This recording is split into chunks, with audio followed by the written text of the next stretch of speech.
All right, let's we can do this quick recording. Basically, if I go to feeds, right, here's just a couple of topics for feedback. Number one, I noticed that for instance, when I click on Tell Denison and I wanted to create a post, what happens is if I click this camera icon, it asks me if I want to upload, right? If I were to cancel that, it actually does it twice for me. So it actually prompts me twice to do that. I'm not exactly sure what's going on with that button, but I think that we should check that out. The second thing is that when you change the screen, even just a little bit slightly, this guy gets all sort of a little bit messed up from a style point of view. So we might actually be eliminating this, but if we're not, then I think that that guy should be rectified in a way. Perhaps either making the class notes where you eliminate like one of these choices and just go with these, or just arrange them and stack them in a different way. Thirdly, I don't believe that the search bar should be so long. I don't think that there's really any reason to have it this big. It's taking up a lot of real estate when real estate is pretty precious up here, up at the top of the top bar. These are, yeah, I agree. They're like not even congruent so much with what their destination is. And people, unless they're visiting this multiple times per day, they're not going to remember what these icons are. So, so having a descriptor or just a single word or anything underneath there, just to identify what those are, would be good. And I think that if you shorten the search bar just slightly, you'll be able to space these out so that it looks nice and it's not all crunched up. An additional thing was going to the featured posts, something that I mentioned this morning. But featured posts, it's widescreen, it's like full screen, and two, there's no way to really get back. So I would imagine that the top bar will be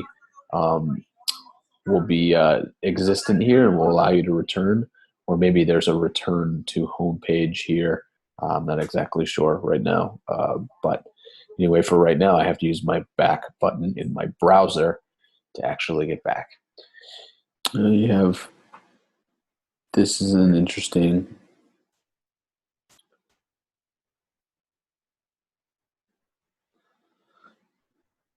for some reason that's happening.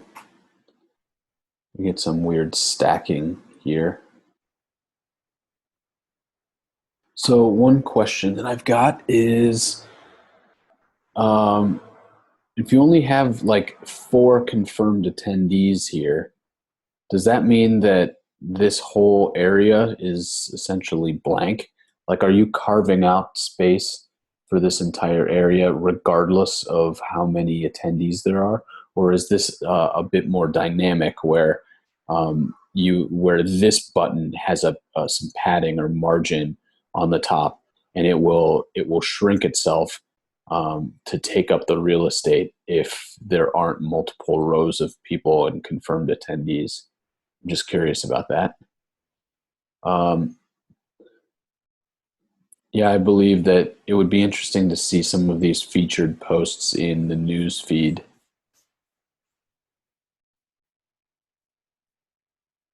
I also think that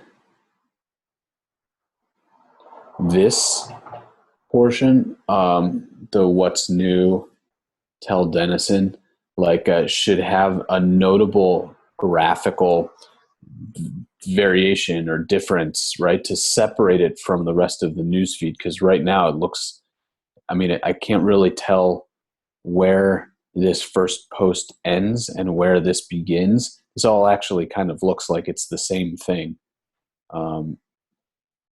So, like, I would land on this and I would be kind of confused about what I was to do. I mean, the only real clear direction is like this featured and upcoming events, which I also don't understand. I mean, it seems like a little bit of a little bit recurring if you have all of these events in featured, and then you have upcoming events as well. Um, Now I realize that the featured might not always have events in them. However, uh, I'm sure that they will most of the time, and upcoming events just reiterates that. But maybe you can limit the featured posts to only a few. Okay, that's all I got right now.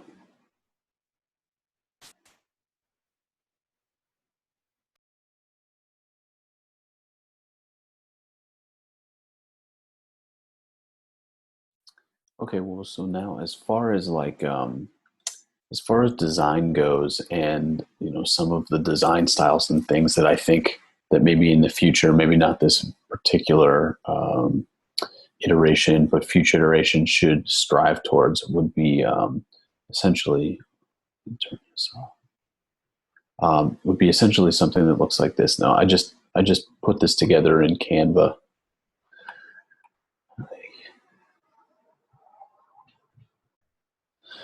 Right, but I think this is a really good example of something that's progressive, that's design focused, that's user interface focused, and I'll tell you why for a few reasons. Number one, it's a very clean design. It has really only like 2 or 3 colors in the color palette that are all Denison colors, but it takes, if you were to compare this to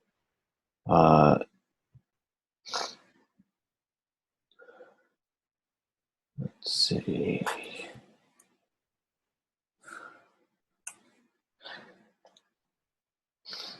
If you were to compare this to this, right? There's a couple major differences. Number one is that this type of style is a lot cleaner. It's a lot less cluttered.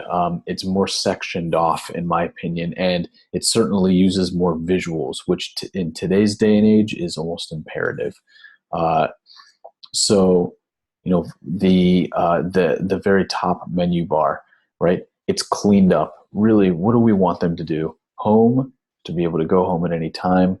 Events, for recent events. Gigs, and then direct messages. So let's just stick with those for the time being. Let's just say hypothetically, right? Those are the most important things. Anything else, like for instance, things like class notes, whatever this is, I'm not exactly sure, but let's leave those out. And I don't exactly know what else. This is a drawer of some kind that would come up, and but let's just say that for all of our pages, you would just have these, so that you can get to all of the most important things in the entire site.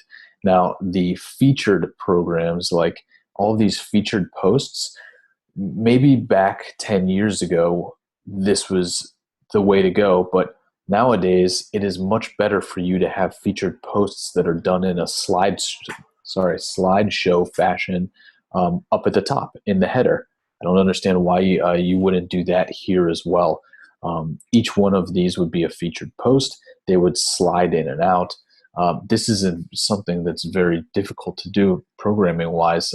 There's a lot of pre-written existing code out there that will be able to achieve something like this. So it would give us the ability to design excellent, well designed headers, a call to action button here. So this could be post number 1, post number 2, it could be an upcoming gig, etc. But each one of these would slide through and be on their screen for just a few seconds before the next one came.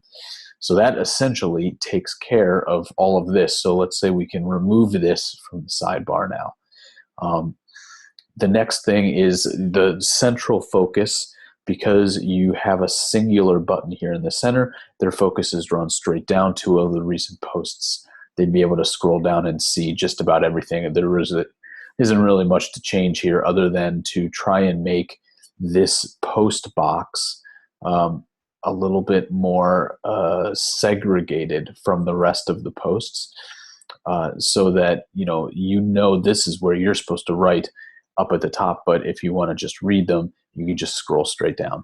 One way that I figured that we could essentially we could filter some of the asks and offers and stuff is just to have a series of quick links. I mean, so I would imagine that most people here would want to connect and return to this website because they're alumni looking for an opportunity. They're graduating students that are looking for an internship, things like that. They would come to this site, they would log in, and they would go straight to offers. That's what they would do. They would click straight to offers, and to have a quick link there, it would just take the offers and display them. That's all. Same thing with the asks. Same thing with the gigs, for instance. So this button, and maybe down here, if you were to scroll down a little bit, the gigs button, that would just be a list of the current gigs that are coming up and how they could participate. So that essentially takes care of, for instance, this type of filtering system without clicking. I mean, they can essentially just choose. And I also put this question here underneath the asks, the offers, the gigs, because it is very easy for us to assume that, we understand what these terms are, but for a first-time user, they will not understand what that is unless they're familiar with this whole process. So it's really good to give them an opportunity to figure out what is an ask, what is an offer, to put that out there right away, and not have like some help box here where they have to search for help and everything. Just tell them what is an ask. There you go. Easy. So these, and these pictures can be changed. They're obviously just placeholders. Going over to the other side, mailroom, I would imagine that messaging and the messaging aspect of this is a pretty important part. So I would give that its own separate section with its own very easy to understand call to action. You want to go to the portion of this where there are messages, blam, right there. You just click that. Same thing with upcoming events. You would scroll down and you would see perhaps a list of upcoming events that they could click on. Each one of those, or maybe that there's a singular button that takes you to an events page. That would be the same page that this button directs you to as well. So that really frees you up. It segregates quite a bit, and it also gives you an opportunity to make this responsive, I think, a little bit easier. And from a mobile perspective, there's no reason why you couldn't, for instance, keep these up at the top of your mobile feed. Also keep a slideshow at the top of your mobile feed, and then simply have the posts with icons for the quick links, right? So people can still achieve that functionality with their mobile device. Same thing with the mailroom, but the mailroom is up here anyway. So anyway, that's just an idea of my take on, I think, a much more pleasing visually website and design. And there's nothing wrong with this at all, but I think that this is not going to it might not capture the usability of the next generation of alumni that are going to be using this. You really do want, I think that you want something that shows that you've got class and that you've got an eye for design, and that you're trying to achieve excellence in just about every area of this website, including the design, and thinking that through. This would have been great. I would say 10 years ago, but to have a modern day website, you're competing against sites and things that spend so much time and energy in just the user experience, that to have something like this is almost it's not insulting, but it's if people can't use it, or they're unfamiliar with it, or they have a difficult time with it the very first time around, they're gone. They will not likely return unless there's a huge incentive to do so, a parent incentive. But this type of style makes it, uh, the idea is anyway, to make it as easy as possible for the first time user to navigate through these different things and understand what's going on. That's it. What are the basic things that I want to do? Well, I want to connect with people. Well, I want to create my profile. Well, I want to upload a photo of myself now and a photo of myself back in my college days, right? And I want to have that on my profile. I want to find an internship. I know where to go. I want to message one of the old teachers that I had, professors. I know how to do that. If I want to post something like, hey, guess what? I just got a new job here and they're also looking for Denison students, I can post it here. I mean, it just makes it very easy to understand. So that's my take on it. Again, I'm open to suggestions. This is only just a suggestion, but I'd love to talk a little bit more about it if you guys have time. So that's it. It's about 20 after midnight, and I am going to bed. So adios.